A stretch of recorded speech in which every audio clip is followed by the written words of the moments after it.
Dale Carnegie, Cómo ganar amigos, resumen. 1. Técnicas fundamentales para tratar a los demás. Regla 1. No critique, no condene ni se queje. Lewis Lawes, quien fuera alcaide de la famosa cárcel de Sing Sing, en Nueva York, afirmó continuo que pocos de los criminales que hay en Sing Sing se consideran hombres malos.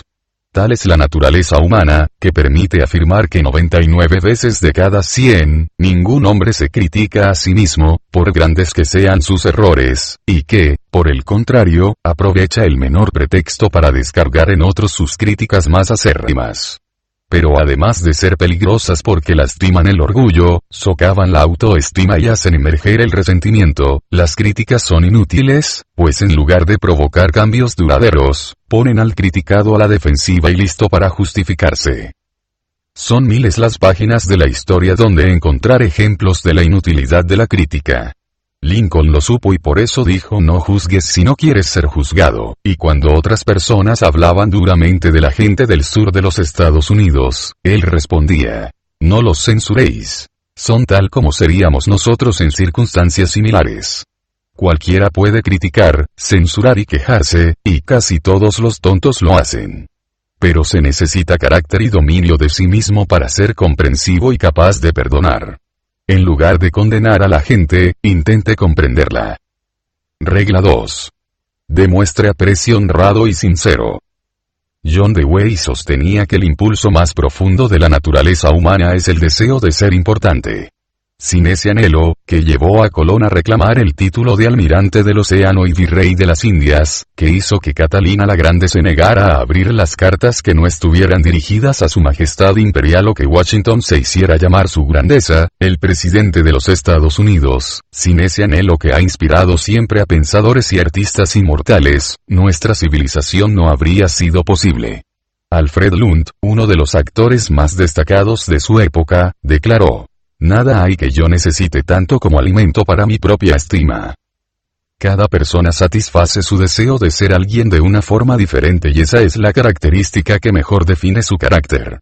De hecho, los manicomios están llenos de sujetos que han encontrado en la locura la importancia que en la cordura les ha sido negada. Así, si algunas personas tienen tanta sed de importancia que llegan a la demencia, imagine por un instante los milagros que podría usted lograr con tan solo ofrecerle al prójimo una honrada apreciación de su relevancia. Charles Schwab, primer presidente de la United States Steel Company, y diestro como pocos en este arte, explicaba su éxito con estas sencillas palabras: si algo me gusta, soy caluroso en mi aprobación y generoso en mis elogios. No se trata de ser adulador y embriagar a los demás con artificiales lisonjas, pues como sucede con el dinero falso, la adulación nos puede poner en aprietos si queremos hacerla circular. Se trata de reconocer las fortalezas del otro y apreciarlas de forma sincera. Hacer lo que hacía Emerson, cuyo prestigio personal no le impedía reconocer y elogiar las cualidades ajenas. Todo hombre que conozco es superior a mí en algún sentido. En ese sentido, aprendo de él. Regla 3. Despierte en los demás un deseo vehemente. Si quiere que los otros se interesen por algo, póngase en su posición, piense que les gusta, hábleles de lo que ellos quieren y muéstreles cómo conseguirlo. Al fin y al cabo, uno solo hace aquello que quiere hacer, pues el auténtico motor de las acciones humanas es el deseo personal de realizarlas. En lugar de hablarle al otro de lo que usted quiere que haga, tómese una pausa y piense: ¿cómo puedo lograr que desee hacerlo? Entonces podrá presentar las cosas de modo que el otro pueda ver que le generan beneficios. El vendedor que logra demostrarnos que sus servicios o sus productos nos ayudarán a resolver nuestros problemas, no tendrá que esforzarse por vendernos nada. Ya lo compraremos nosotros. Haga como el padre de Tim, aquel niño que iba a comenzar el parvulario al día siguiente y se negaba a ir, entre lágrimas y gritos. En lugar de obligarlo por la fuerza, el padre sacó unas pinturas e invitó a su esposa y a su otro hijo a pintar con los dedos en la cocina. Cuando Tim quiso participar en la actividad, su padre le dijo: «Oh, no, tienes que ir al parvulario para aprender a pintar con los dedos». Esas pocas palabras bastaron para despertar todo el interés de Tim por el parvulario, y al día siguiente no veía la hora de comenzar las clases. 2. 6 maneras de agradar a los demás. Regla 1. Muestre un interés sincero por los demás. Un siglo antes de que naciera Jesucristo, un famoso poeta romano, Publio Ciro, señaló: nos interesan los demás cuando se interesan por nosotros. ¿Alguna vez ha pensado en la estrategia del perro para ganarse el sustento sin trabajar? Mientras que la gallina pone huevos, el canario canta y la vaca entrega su leche, el perro se gana la vida con solo demostrar su cariño por el dueño. Él sabe que todos los humanos, sean obreros en una fábrica, empleados en una oficina, o incluso reyes, gustan de aquellos que los admiran o que simplemente se alegran de su compañía. Un interés genuino en la otra persona es la cualidad más destacada que puede poseer un vendedor o, en realidad, cualquier persona. Howard Thurston, uno de los magos más famosos de la historia, cifraba su éxito en su amor por el público y, por eso, antes de salir al escenario siempre se repetía mentalmente: adoro a mi público, le estoy agradecido. Igualmente, los biógrafos de Roosevelt no dejan de sorprenderse ante su capacidad para interesarse por cada persona, y cuentan que cuando volvió a la Casa Blanca, años después de su presidencia, saludó uno por uno a todos los empleados, incluido, por supuesto, el personal de limpieza. Así pues, se pueden ganar más amigos en 2 meses interesándose genuinamente por ellos, de los que se conseguirían en 2 años intentando que los demás se interesen por uno. Regla 2. Sonría. Ese perro que mueve la cola y brinca como un loco cada vez que lo ve, o ese bebé que le sonríe abiertamente y responde a sus gestos con un estallido de júbilo, pueden transmitirle más satisfacción a su alma que 1.000.000 de palabras elogiosas. Las acciones y los gestos dicen más que las palabras, por eso, una sonrisa sincera, de aquellas que transmiten un me gusta a usted. Me causa felicidad. Me alegro tanto de verlo, abre puertas, cierra negocios y conquista corazones. El jefe de personal de una gran tienda de Nueva York afirmaba que prefería emplear a una vendedora sin instrucción, siempre que poseyera una sonrisa sincera, que a un doctor en filosofía con cara de pocos amigos. William B. Steinhardt, agente de bolsa en Wall Street, tras ser interrogado sobre las causas de su éxito, sostuvo: he llegado a la conclusión de que las sonrisas me producen dinero, mucho dinero cada día. No en vano, los sabios chinos acuñaron el proverbio según el cual el hombre cuya cara no sonríe, no debe abrir una tienda. Regla 3. Recuerde que para toda persona, su nombre es el sonido más dulce y primordial en cualquier idioma. Estando en Escocia durante su infancia, Andrew Carnegie cazó una coneja y al poco tiempo se vio con toda una camada de conejitos, pero nada con que alimentarlos. Entonces se le ocurrió una brillante idea. Les dijo a los niños de la vecindad que bautizaría a los animalitos en honor de aquellos que le llevaran trébol y hierbas para alimentarlos. El plan rindió mágicos resultados y Andrew aprendió muy bien la lección. Por eso, años después, cuando le llamaban el rey del acero y quiso venderle raíles al ferrocarril de Pensilvania, cuyo presidente era J. Edgar Thomson, construyó en Pittsburgh una enorme planta de altos hornos a la que bautizó como Siderurgia Edgar Thomson. No es difícil adivinar a quién se realizó el pedido cuando el ferrocarril de Pensilvania necesitó raíles de acero. En otra ocasión, cuando la competencia con George Pullman por lograr la supremacía en la venta de vagones dormitorio estaba poniendo en jaque a ambas compañías, Carnegie se acercó a este último y le propuso que fusionaran las dos empresas. Pullman, que no parecía nada convencido, le preguntó: ¿qué nombre tendría la nueva firma? Ante lo cual Carnegie respondió: pues la Pullman Palace Car Company, por supuesto. En ese instante se inició una nueva etapa para la industria de los Estados Unidos. Toda información que demos o toda pregunta que formulemos adquirirá una relevancia singular si le agregamos el nombre de nuestro interlocutor. Esa sola palabra obra milagros y por eso los políticos saben muy bien que recordar el nombre de un elector es cualidad de estadista. Olvidarlo equivale a ir al olvido político. Regla 4. Sea un buen oyente. Anime a los demás a que hablen de sí mismos. Durante las horas más sombrías de la guerra civil, Lincoln escribió a un viejo amigo pidiéndole que fuera a Washington y, una vez allí, le habló durante horas acerca de la conveniencia de proclamar la liberación de los esclavos.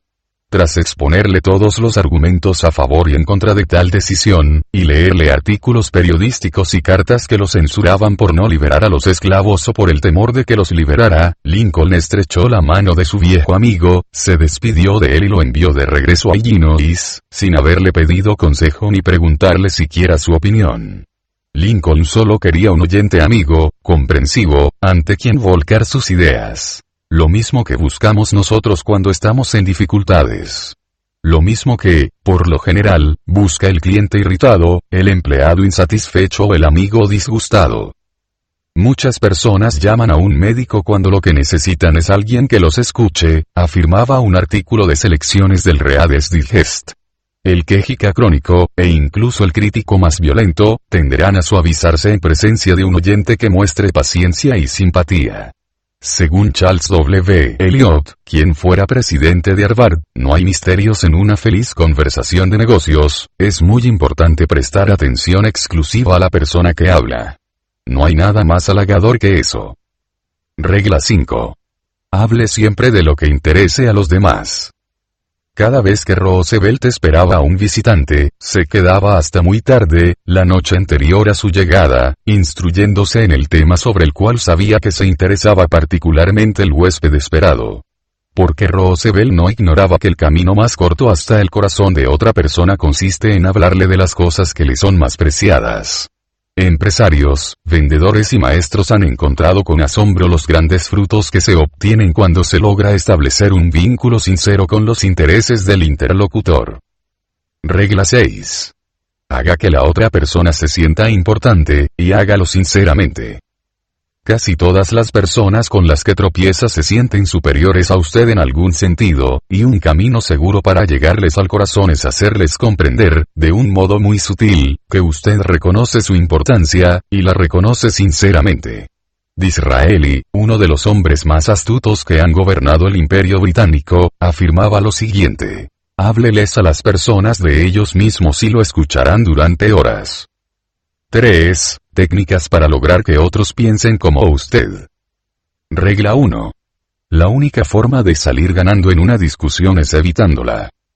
Si discute usted, y pelea y contradice, decía Benjamin Franklin, puede lograr a veces un triunfo. Pero será un triunfo vacío, porque jamás obtendrá la buena voluntad del contrincante.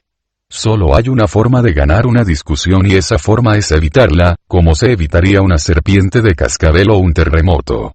Casi siempre, al término de una discusión, cada uno de los contendientes se siente más convencido que nunca de que la razón está de su parte. Y si alguno se pretende ganador, por haber podido demostrar de forma lógica y pública el error de su contraparte, solo habrá tenido una victoria académica y teatral, bajo la cual se esconde la derrota de haberse fraguado la enemistad de alguien cuyo orgullo ha lastimado. Podemos volcar sobre el otro toda la lógica de Platón o de Kant, pero difícilmente alteraremos sus opiniones cuando hemos herido sus sentimientos. Después de múltiples peleas con sus clientes, R.V. Crowley, vendedor de una gran empresa maderera de Nueva York, comprendió que la compañía perdía mucho dinero a causa de las discusiones que él ganaba. Siempre será mejor la estrategia de aquel vendedor de camiones que respondía, cuando le objetaban que los de la competencia eran mejores, que efectivamente los camiones de la otra compañía eran excelentes, y que no se arrepentiría en caso de comprarlos. Cuando el posible comprador se quedaba sin palabras y no encontraba terreno para discutir, Crowley aprovechaba entonces la oportunidad para mostrarle las cualidades del producto que él le ofrecía. Los malentendidos no se resuelven con discusiones o peleas, sino con tacto, diplomacia, conciliación y un sincero deseo de apreciar el punto de vista de los demás. Recordemos a Lincoln. Mejor es dar paso a un perro que ser mordido por él al disputarle ese derecho. Ni aun matando al perro se curaría de la mordedura. Regla 2. Demuestre respeto por las opiniones ajenas. Todos tendemos a pensar que si no siempre llevamos la razón, por lo menos la tenemos la mayor parte de las veces. Pero resulta que si la tuviéramos en el 55% de las veces, entonces ya deberíamos haber ido hasta Wall Street y hacernos millonarios en cuestión de poco tiempo. En realidad somos mucho más falibles de lo que alcanzamos a concebir. Y si no podemos afirmar que tenemos la razón ni en el 55% de las veces, entonces ¿qué sacamos con restregarles a los demás sus errores? Cuando alguien se equivoca, a veces lo admite para sus adentros. Y si se le sabe llegar con suavidad y contacto, quizá lo admita ante los demás e incluso llegue a enorgullecerse de su franqueza y ecuanimidad al hacerlo. Pero nada de eso sucede cuando otra persona intenta meterle a golpes la dolorosa vergüenza de que no tiene razón. Si usted quiere demostrar algo, hágalo sutilmente, con tal destreza que nadie piense que lo está haciendo. Recuerde las palabras de Alexander Pope. Se ha de enseñar a los hombres como si no se les enseñara. Y proponerles cosas ignoradas como si fueran olvidadas. La siguiente cita del profesor James Harvey Robinson, tomada de su libro La mente en proceso, resulta muy ilustrativa. A veces notamos que vamos cambiando de idea sin resistencia alguna, sin emociones fuertes, pero si se nos dice que nos equivocamos nos ofende la imputación, y endurecemos el corazón. Somos increíblemente incautos en la formación de nuestras creencias, pero nos sentimos llenos de una ilícita pasión por ellas cuando alguien se propone privarnos de su compañía. Es evidente que lo que nos resulta caro no son las ideas mismas, sino nuestra estima personal, que se ve amenazada. El resultado es que la mayor parte de lo que llamamos razonamiento consiste en encontrar argumentos para seguir creyendo lo que ya creemos. Regla 3. Si usted está equivocado, admítalo rápida y enfáticamente. Jamás se verá en aprietos por admitir que quizás se equivoque y, por el contrario, dará a la otra persona el deseo de ser tan justo y ecuánime como usted, haciéndole admitir que ella también puede equivocarse. Cuando alguien tiene el valor de aceptar sus propios errores no solo evita las actitudes defensivas y los posibles conflictos, sino que muchas veces contribuye a resolver el problema creado por el error. Piénselo así. Si usted sabe que ha cometido un error y que los demás pueden llegar a darse cuenta, ¿no resulta preferible adelantárseles y reconocerlo por su propia cuenta? Siempre es más fácil escuchar la crítica de nuestros labios que la censura de labios ajenos y, al decir de usted mismo todas las cosas negativas que la otra persona puede tener razón en pensar, no solo le quitará el motivo para hablar, sino que es muy probable que esa persona asuma una actitud generosa, de perdón y que, en lugar de amplificar el ataque, salga en su propia defensa. Regla 4. Empiece de forma amigable.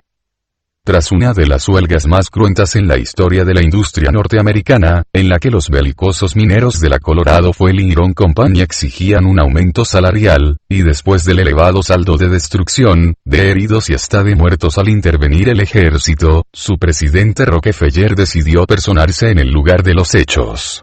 En pocos días visitó los hogares de un gran número de trabajadores y, tras ello, logró convocar una reunión con los representantes de los huelguistas. Su discurso completo es una obra maestra.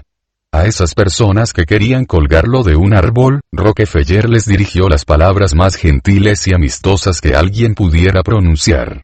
Poco después reiniciaron sus actividades y olvidaron incluso las protestas salariales que habían defendido de forma tan vehemente. Esto es parte de lo que les dijo. Este es un día de fiesta en mi vida. Es la primera vez que tengo la fortuna de encontrarme con los representantes de los empleados de esta gran compañía, sus funcionarios y superintendentes, todos juntos, y puedo aseguraros que estoy orgulloso de encontrarme aquí, y que mientras viva recordaré esta reunión. Si este meeting se hubiese efectuado hace 2 semanas, hubiera estado yo aquí como un extraño para casi todos vosotros, pues solo habría podido reconocer unas pocas caras.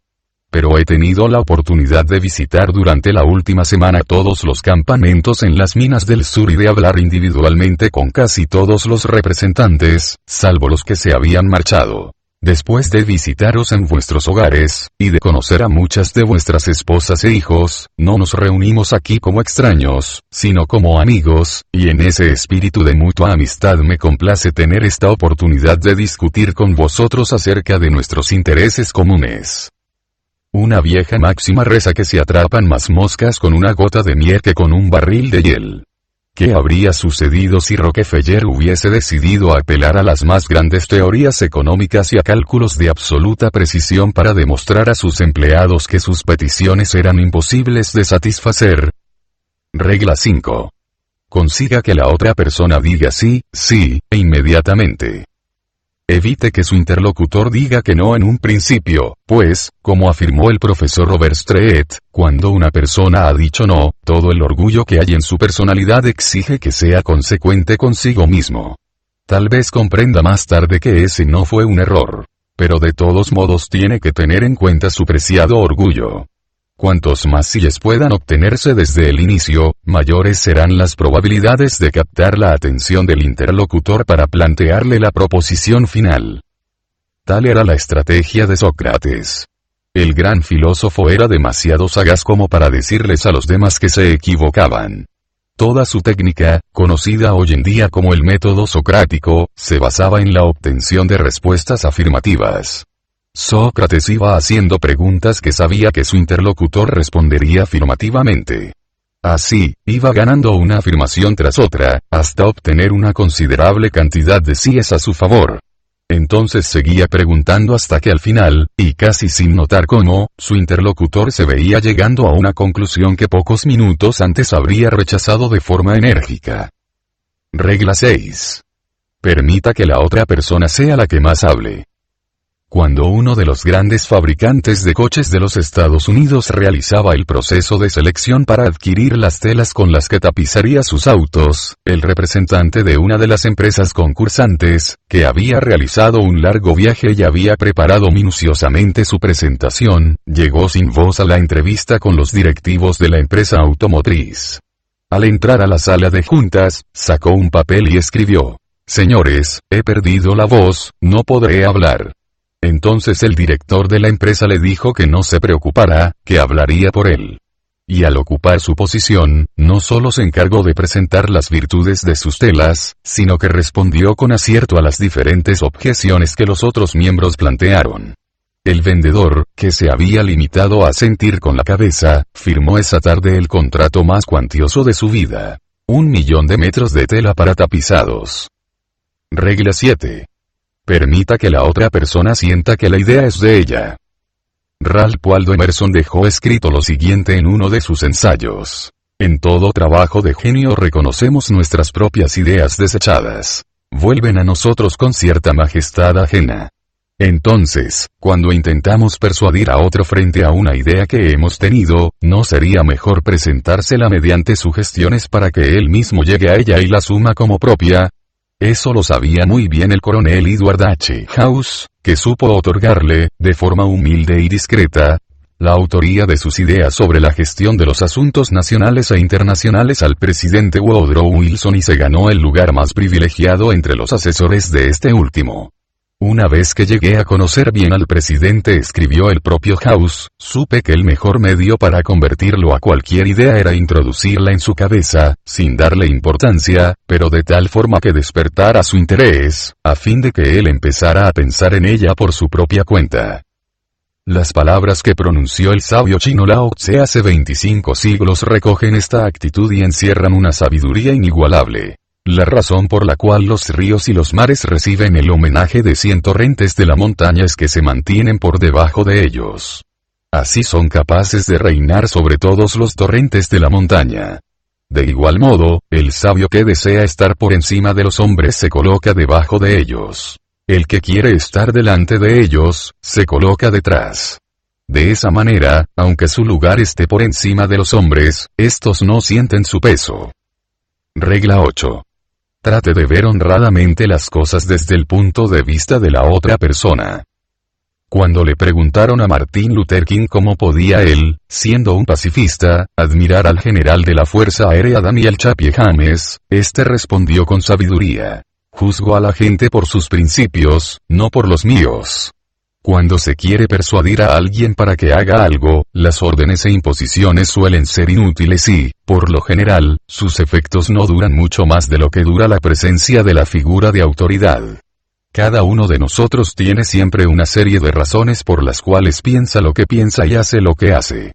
Si logra usted ponerse en la posición del otro y desentrañar sus razones ocultas, entonces podrá ofrecerle argumentos persuasivos para que realice una acción o deje de hacer algo, al tiempo que se ganará su simpatía. Recuerde, además, que al interesarnos en las causas es menos probable que nos disgusten los efectos. Regla 9. Muestre simpatía por las ideas y deseos de la otra persona.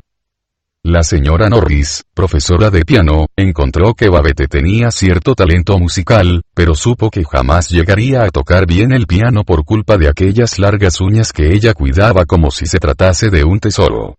Consciente de la importancia que para Babette tenían sus uñas, esta profesora asumió que, en caso de confrontarla y decirle que se las cortara, perdería inmediatamente a una prometedora aprendiz. Un día elogió sus hermosas uñas, felicitándola por la forma en que las cuidaba. Luego añadió que había notado en ella un excelente talento musical y le dijo que si quería progresar en el piano, quizás le convendría cortárselas algo más, pero que eso suponía un sacrificio que nadie podía exigirle. A la semana siguiente, la señora Norris comprobó con satisfacción que Babette se había cortado las uñas. Regla 10. Apele a los motivos más nobles. Antes de convertirse en un prestigioso editor, Cyrus H. K. Curtis buscaba artículos de escritores prestigiosos para sus revistas, aunque no estaba en condiciones de pagarles una suma siquiera cercana a la que ofrecían las demás publicaciones. Ante esto, decidió apelar a los motivos más nobles, y así logró convencer a muchos escritores que se encontraban en lo más alto de su fama para que escribieran en sus revistas. Se limitó a ofrecerles un cheque de $100 que no iría para ellos, sino para una institución de caridad. Cuando John D. Rockefeller, hijo, quiso que los diarios dejaran de publicar imágenes de sus hijos, utilizó esta misma técnica. En lugar de arremeter contra los periodistas, les envió una calurosa carta en la que les decía: ustedes saben cómo son estas cosas. Algunos de ustedes también tienen hijos. Y saben que no hace bien a los niños gozar de demasiada publicidad. Cuando Lord Northcliffe encontraba en un diario una fotografía suya que no quería que se publicara, escribía una carta al director en la que apelaba al respeto y al amor que todos sentimos por la madre, diciéndole: le ruego que no vuelva a publicar esa fotografía. A mi madre no le gusta. Regla 11. Dramatice sus ideas. Los publicistas saben muy bien que el éxito del mensaje se cifra en la forma en que se presenta una idea y en la capacidad para atraer la atención de las personas.